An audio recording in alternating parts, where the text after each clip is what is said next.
this versus this. Is there a difference? Let's find out.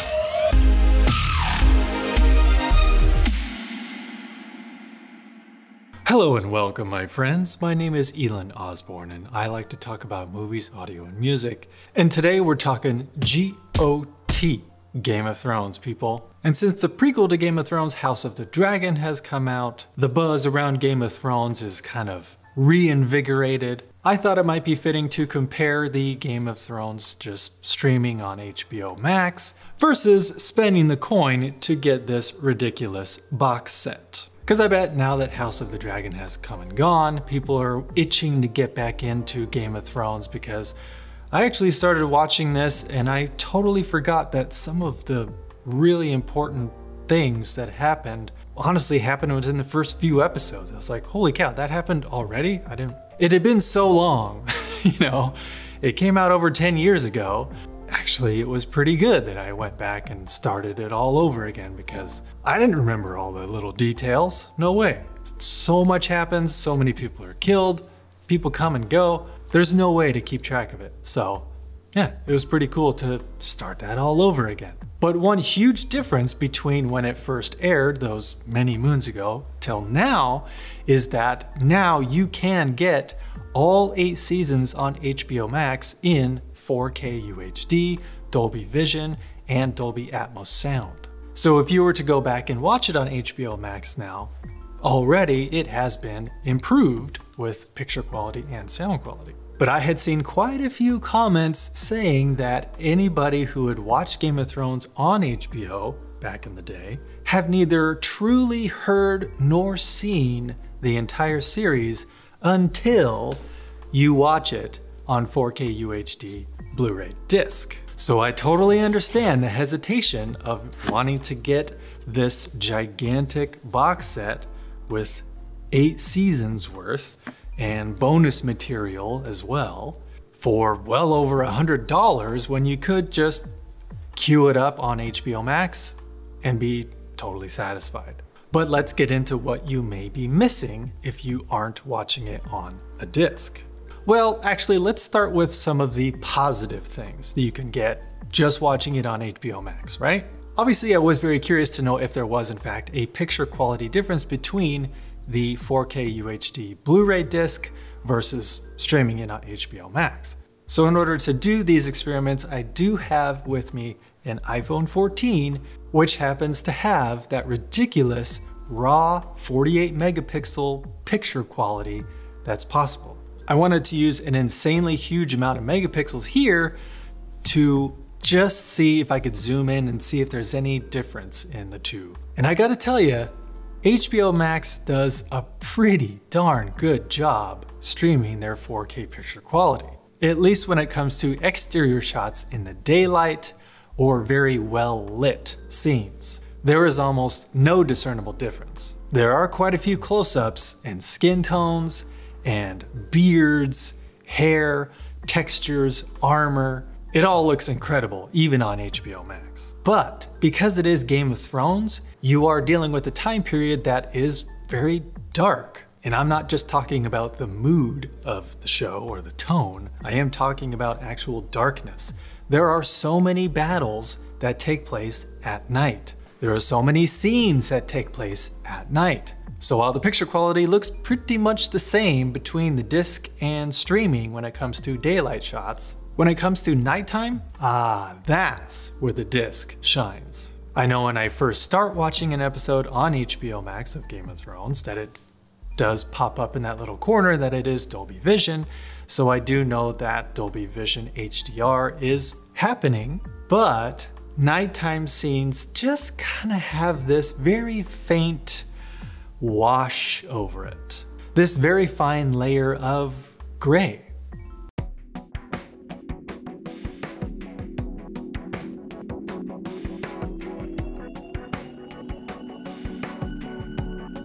So that is definitely one of the slight downfalls of having to stream a video from a server how many miles away to your house. HDR is pretty good, but not as good as the disc. And that has to do with contrast. Here, I'll just do a quick example of me here right now.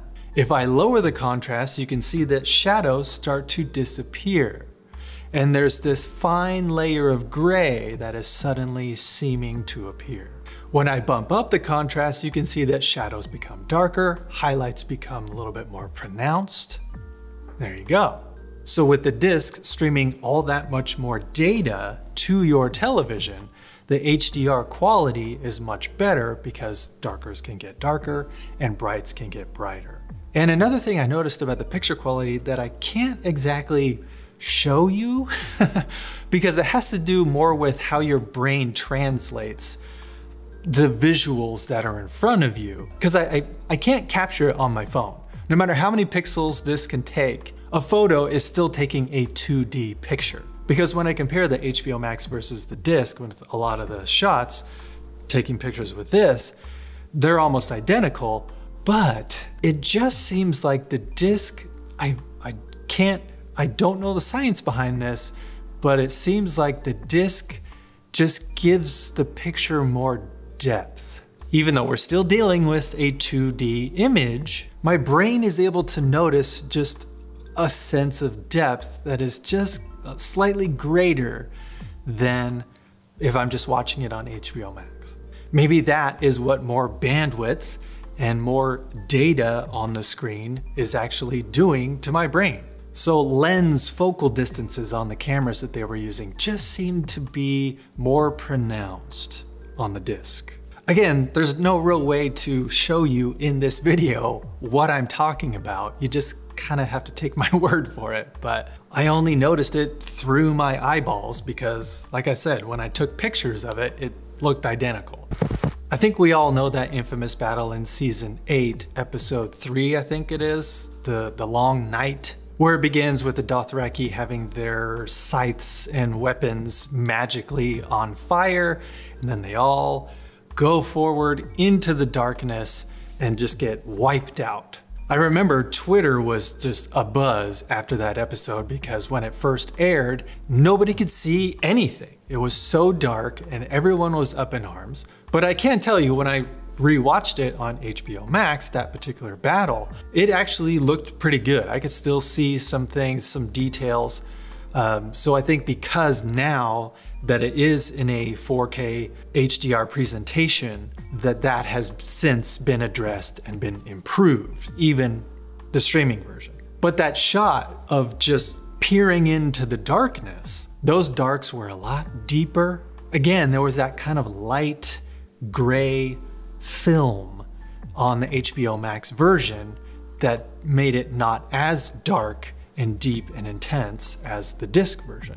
Hooray. So let's move on to audio, shall we? One thing you need to know is that this is a Warner Brothers release. So with Warner Brothers discs, they often do this really strange thing where it automatically defaults to 5-channel plus LFE. So if you happen to get this box set, just remember, when you first pop in the disc, change the audio to Dolby Atmos because it will default to 5-channel plus LFE, which is weak sauce. So just wanted to put that out there because I didn't want you to pop in the disc and be totally disappointed in the audio because it's not what you thought it was.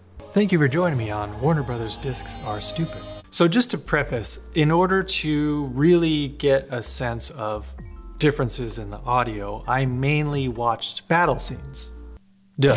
Like Season 2, Episode 9, The Battle of Blackwater Bay. Season 4, Episode 9, The Wildlings at the Wall. Season 5, Episode 9, The Dance of the Dragons, when they're all in the gladiator pit, about to get attacked. Then one of the dragons comes and starts killing people. Season 6, Episode 9, Battle of the Bastards. As I mentioned before, Season 8, Episode 3, The Long Night, or The Battle of Winterfell, some might call it. And Season 8, Episode 5, The Fall of King's Landing. Let's go back and talk about the Battle of Blackwater Bay, for example. This is the battle that starts off with that green ooze being dumped into the bay and then ignited by a fire arrow, which then just causes tons of ships to just explode in a green, fiery mess. I gotta tell you, HBO Max handled those ship explosions pretty darn good. Right now my setup includes two Bravus 12D subwoofers from Hyperion Audio, but also an SB4000 from SVS. And several times during those various explosions of the ships, you hear what's called the booge.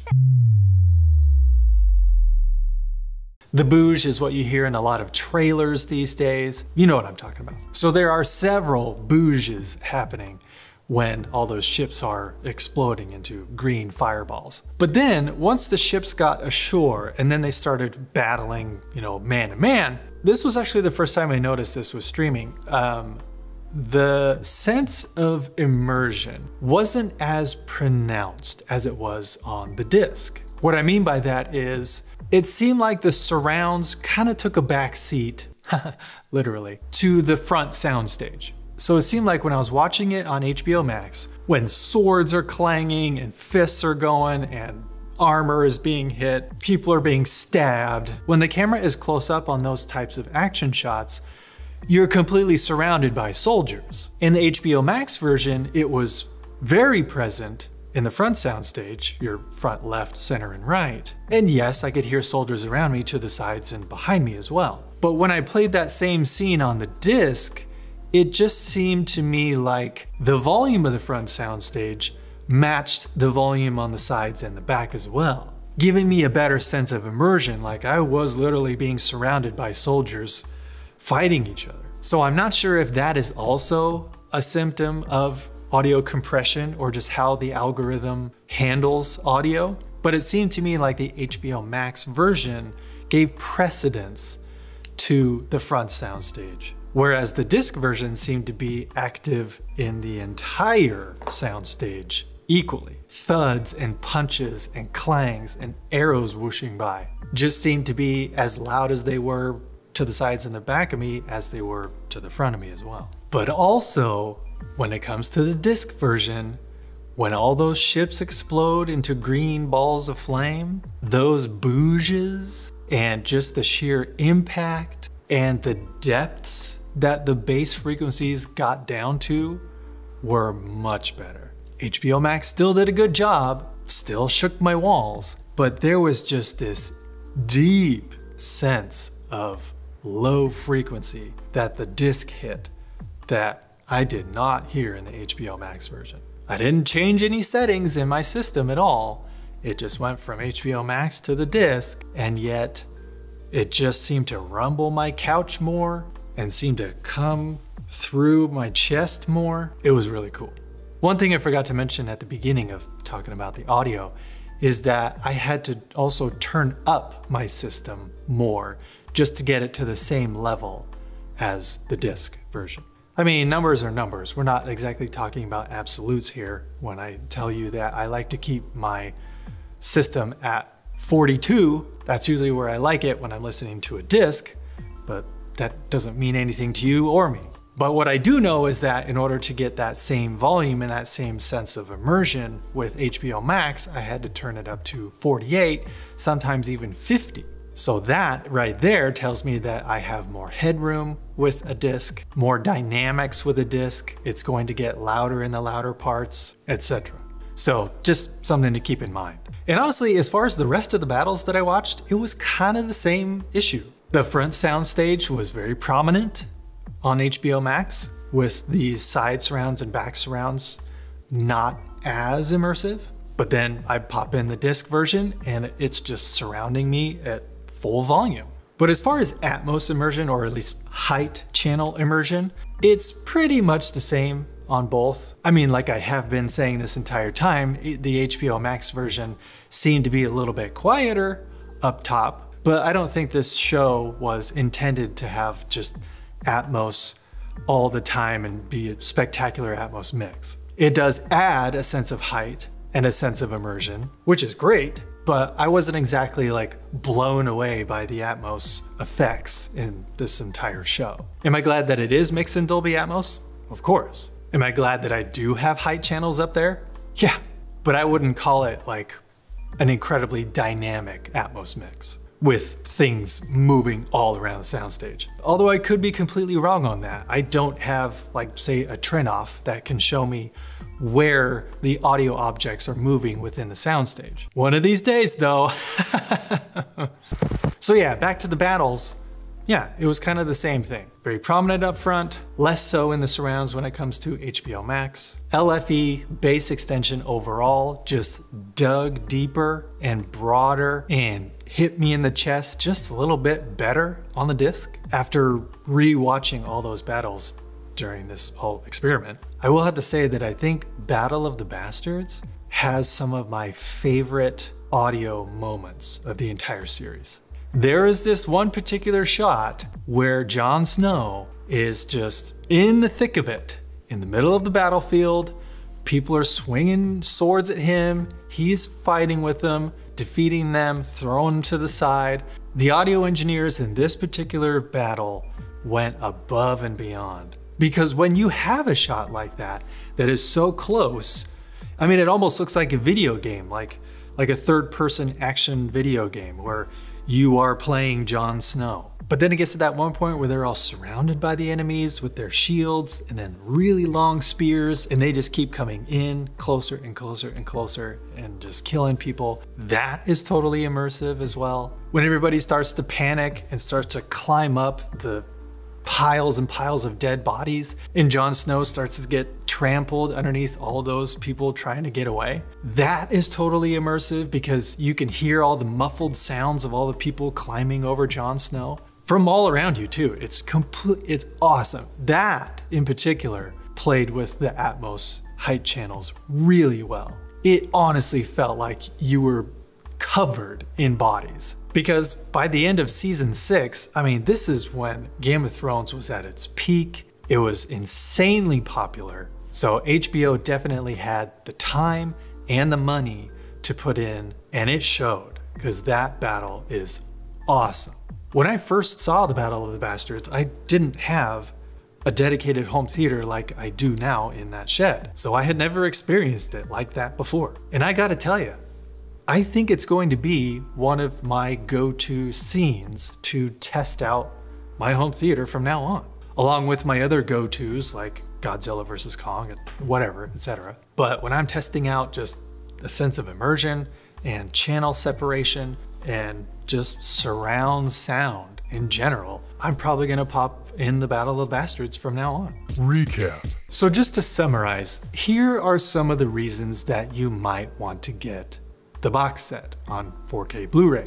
The bass extension in LFE is more impactful, deeper, broader, and more intense. The HDR is better, darker darks, brighter brights, which is pretty darn important with a show like this, considering lots of it takes place at night or in kind of dimly lit areas or dimly lit scenes. Considering I don't have blazing fast internet speeds out here in the country, I mean, we do get by, we have Starlink. Typically we get about roughly 100 megabits per second download speeds, which is decent. But even then, I will get some moments where the internet just kind of bogs down a little bit and the picture becomes pixelated, and then it buffers, and then it looks fine after a minute or so. So I do enjoy the fact that when I'm watching it on a disc, I don't have to deal with that. It's just not gonna do it. So that's one thing to think about. Back to the audio, the sense of immersion is better. The volume levels between the front soundstage and the surround seem to be more equal and balanced. And lastly,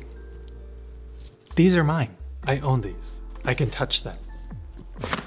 Who knows if HBO is going to be bought out by some company, or, I mean, sure, Game of Thrones is wildly successful and still is, so I don't think they're gonna get rid of it anytime soon, but at the same time, who knows? But these are mine, and they will be forever, and I will keep them forever. And they will be this version.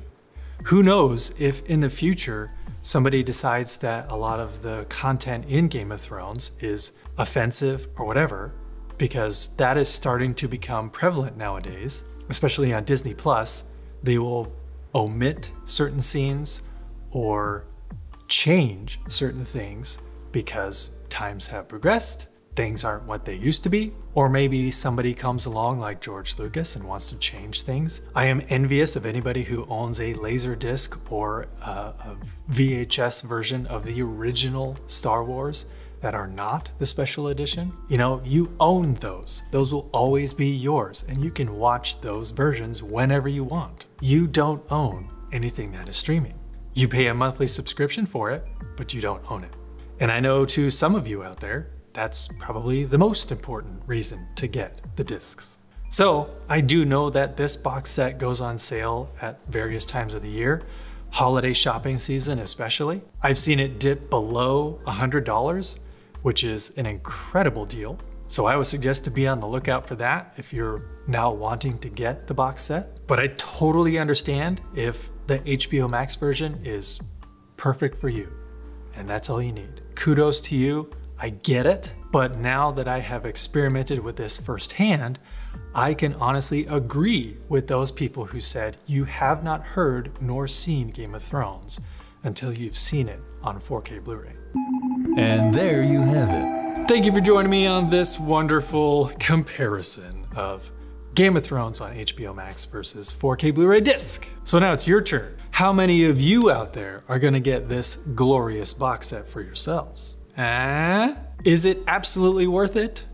To me, yes. To some of you out there, also yes. But even if you decide to not get the box set and just be satisfied with the new 4K Dolby Vision, Dolby Atmos version on HBO Max, please do me a favor and watch The Battle of the Bastards, Season 6, Episode 9. Especially if you have a really good home theater system, you need to go back and watch that battle. Trust me, it is really cool. As always, please be kind to each other out there. Don't just watch TV and movies, experience them. And of course, always be listening.